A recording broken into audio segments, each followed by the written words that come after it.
Hi guys! Welcome to the vlog. Ito po si Grace ng Grace Numbo Vlogs. Kumusta po ang lahat? Sana po ay nasa maayos tayong lahat. Lalong-lalo na po sa panahon na ito na simula po bukas ay papatupad na po ni Tatay Digong o Tatay Digong ng lahat ang MECQ o Modified Enhanced Community Quarantine. So, wag po nating kalimutan o sanayin natin ang ating sarili na mag-face mask po pag tayo ay lumalabas, mag-face shield at maghugas ng kamay palagi, mag-alcohol, wag po natin kalimutan din ang alcohol, isa din po ang alcohol na wag kalimutan pag tayo ay lumalabas, para po sa ating proteksyon. Mag-alcohol po araw-araw, anytime of the day, mag-alcohol tayo palagi, maghugas tayo ng kamay palagi. So, keep safe po sa lahat, okay?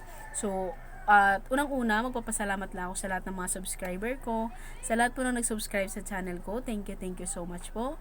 Sa hindi pa po nag-subscribe sa channel ko, please po mag-subscribe sa channel ko. Pindutin mo lang yung subscribe and ring the bell button para po ikaw ay ma-notify pa may mabago akong mga video. Okay? So, unang-una ito ay, ang video ito, i-share ko ang video ito, i-share ko yung experience ko kung paano ko ba hinahandle magkaroon ng mga kakompetensya o apektuhan ba ako magkaroon ng kakompetensya. So, yun yung i-share ko sa inyo. So, unang-una, dito sa street namin, di ba dati school supply talaga ako tsaka cosmetic. So ngayon bago lang ako nag sari-sari store, hindi nagdagan ko siya ng mga sari-sari store dahil nga sa wala ng school supply, di ba? So dati kasi nung cosmetic lang ako sa school supply, ang daming naghahanap dito sa akin. Palagi silang nagsasabi na ba't hindi ko na lang daw lagyan ng sari-sari store, ba't hindi ko na lang lagyan ng mga kailangan, para dito na lang daw sila mamili, para dito na lang daw sila sa akin mamili, para hindi na sila lilipat pa sa iba. So siyempre ako, wala pa akong pera nung mga panahon na yon, medyo konti lang ang pera ko, hindi naman ako ganun kayaman, hindi naman ako mayaman na agad-agad mayroon pera, may pumpuhunan. So, yun, hindi ko agad yun nagawa dahil nga nag-iipon pa ako ng pera. So, nung nakaipon ako, so wala nang school supply, so sinasari-sari store ko siya. So, masaya, marami namang pero hindi talaga akong pinakaunang sari-sari store dito sa amin. So, may katapat po akong grocery store. So, alam natin na ang grocery pag sinasabing grocery store is medyo mura po talaga sila kasi sa atin ang mga sari-sari store lamang. So, pero ako po, wag po tayong mabahala sa mga kakompetensya natin. Wag tayong mabahala, basta po magtiwala ka lang sa sarili mo, magtiwala ka sa kakayahan mo, kaya natin yan. So, excuse me lang kasi medyo makati-kati lang yung ko. Kasi ganun talaga pag sobra na akong nagsasalita, medyo kumakati ang lalamunan ko. So, isa din yan sa kung gusto mong lumago ang sari-sari store, kung gusto mong mahigitan ang kakompetensya mo is kailangan mong kung gusto mong higitan ang kakompetensya mo ay kailangan mo maghanap ng presyo na mura. Kailangan mo talaga maghanap ng mga presyo ko.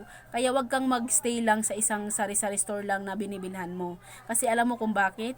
Kasi sa dami ng mga kakompetensya ngayon na tindahan, mayroon kasing iba na mayroon talaga silang ginukuhaan na mura. So wag tayong magstay lang sa isang grocery store. Kailangan marami kang store na pinupuntahan o marami kang store na binibilhan para makita mo o maano mo kung ano ba talaga saan yung pinakamura doon para mas makamura ka din, di ba? So ganun yung natin, dapat tayo maghanap ng mga presyong mura at pero di kalidad. Presyong mura pero di kalidad, at dapat po maghanap tayo ng mga free kasi doon tayo kumikita, lalo na tayo na maliliit lang na mga sari-sari store, doon tayo malaking kikita sa mga free. Ang expert sa mga free po ay si Pure Gold. Dahil si Pure Gold po ay talagang palagi yang may free. Expert si Pure Gold dyan sa mga free na yan. So, mas maganda talaga kung pwede ka naman bumili kasi pag sa grocery store kasi tayo, yung maliliit lang na mga grocery store, bihira yan sila mag-free. Pero pag si Pure Gold kasi malaki talaga, maganda talaga si Pure Gold pagdating sa mga free. Doon talaga sila, talagang angat na angat si Pure Gold pagdating sa mga free kasi magaling sila sa ganyan.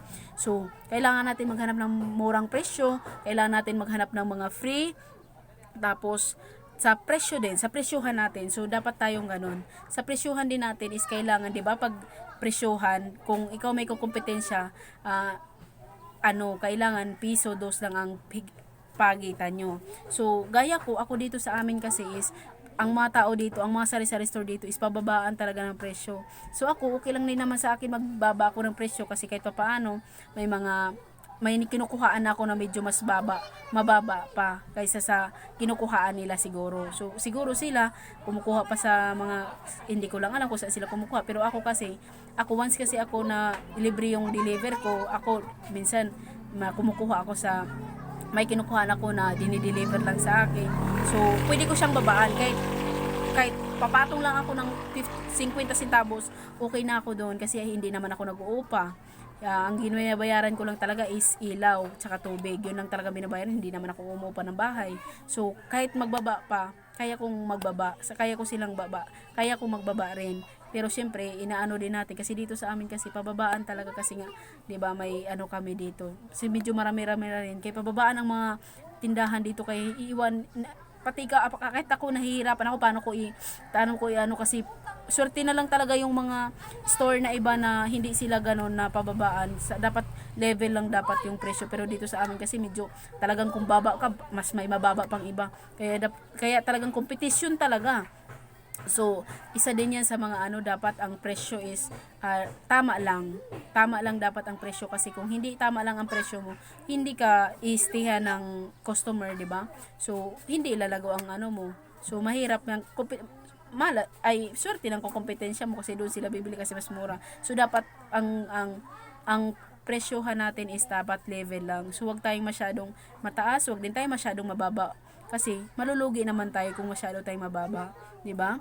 So isa din 'yan. So ang pagpapautang din, isa din 'yan ang dapat nating anuhin. Ang pagpapautang ko ay kunti na nga lang ang tinutubo natin tapos matagal pa magbayad. So talaga pong nganga na tayo niyan. So ngangi na tayo diyan. Ngangi na talaga tayo. So gaya ko ako kasi marami rin akong ganyan. Simula ako na magsari-sari store, trinay ko magsari-sari store, talagang medyo marami-rami na rin ang kumukuha sa akin, umuutang sa akin na hanggang ngayon hindi pa tayo nagbabayad. Talagang, pero hindi naman natin sila mapipilit lalo na sa panahon na ito.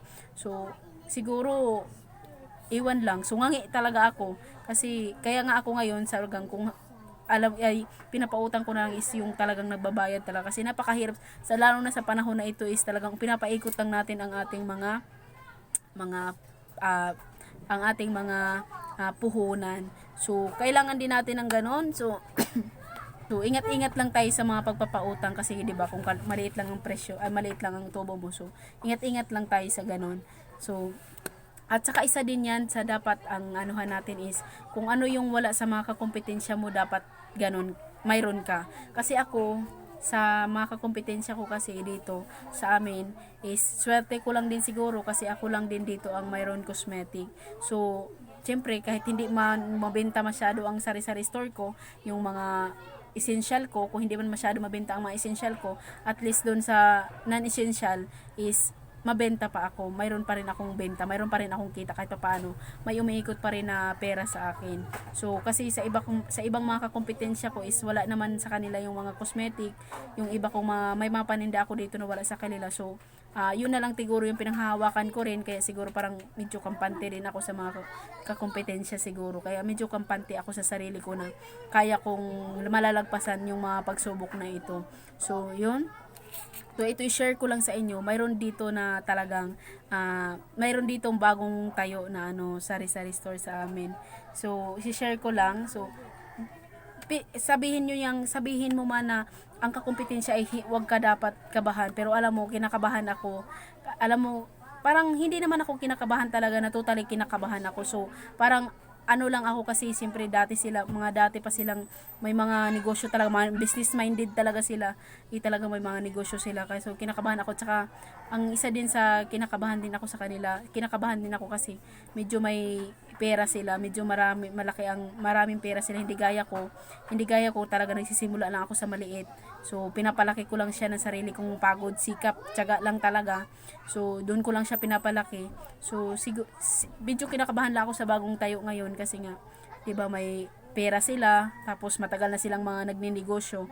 So siguro matirang matibay na lang talaga dito sa mga panahon na ito. So kapit lang ako, may tiwala ako sa sarili ko, may tiwala ako sa mga paninda ko na nasa okay ang mga paninda ko, may tiwala ako. May tiwala ako sa mga customer ko na babalik-balikan pa rin nila ako kahit anong mangyari. So, sa mga customer ko dyan, thank you so much sa tiwala nyo sa akin, sa tiwala nyo sa tindahan ko. Maraming salamat. So isa din siguro sa nagpapapanatag din sa akin is yung ibang kakompetensya ko kasi is hindi sila consistent sa pagbubukas. So gaya nung ako dati kasi is marami na talagang dito kasi ang grocery is ang bukas nila is nasa 6 AM ang bukas nila. So kung ikaw ay kakompetensya doon sa kabila, medyo matagal din sila nagbubukas. So, ang nagbubukas talaga dito na maaga is ako ang pinakaunang nagbubukas. So, yun yung siguro, kaya yun sinasabi ko na pag ikaw ay may kakompetensya, kailangan mo silang higitan. Higitan mo sila dapat sa pagbubukas mo. Sa pagbubukas, kailangan kung may mga paninda ka, dapat hindi ka mawawala ng mga paninda na yun kasi yun lang ang panghawakan mo kasi alam mo naman pag sari-sari store pare-pareho lang halos ang mga paninda. So yun din siguro ang pinanghahawakan ko rin na kasi ako consistent ako sa pagbubukas. Talagang nagbubukas talaga ako ng maaga kahit pagod ako, talagang nagbubukas talaga ako. So kailangan din siguro natin maging consistent sa pagbubukas, hanap tayo ng mga free para doon tayo kikita ng mas pa. So higitan natin yung mga kakompetensya natin kasi pag hindi natin higitan, wala, ngangi tayo. So, kailangan tiwala lang sa sarili, mag-pray lang kay God na talagang palaging okay ang katawan natin kasi lalo na ngayon kasi siyempre dagdag tayo, talagang kunti na lang ang tulog, maaga tayo nagigising, maaga tayo so, mag-pray lang kay Lord. Pag-pray lang na siya lang nakakaalam. So, ako talagang sobra ako nagpapasalamat kay Lord kasi lahat talaga ng hindi ko inaasahan is dumating sa buhay ko. So, naging ganito ang tindahan ko dahil sa tiyagat, sipag, dugot, pawis ko tong pinuhunan ko dito. So, thank you Lord talaga. So, sa lahat ng mga may kakompetensya, wag maniwala lang kayo sa sarili nyo. Kaya natin yan. So, mag-pray lang at paniwalaan nyo na kaya nyong itaguyod yung tindahan nyo ng matiwasay. So, magtiwala lang. So, hanggang dito lang, sana may natutunan kayo sa na-share ko. So, salamat, thank you so much po sa lahat ng nanood ng nitong vlog na to. So, kung may madagdag kayo sa mga sinasabi ko, sa mag-comment lang kayo sa baba para naman may matutunan din ako sa inyo. So, thank you so much po. Sana po panoorin nyo hanggang dulo ng aking vlog. So, maraming salamat po. And God bless po sa ating lahat. Keep safe po sa lahat. Laging tandaan, mag-face mask po pag kayo ay lumalabas at mag-alcohol. Huwag mong kalimutan mag-alcohol araw at any time of the day. So, God bless po sa lahat and thank you so much. So, bye!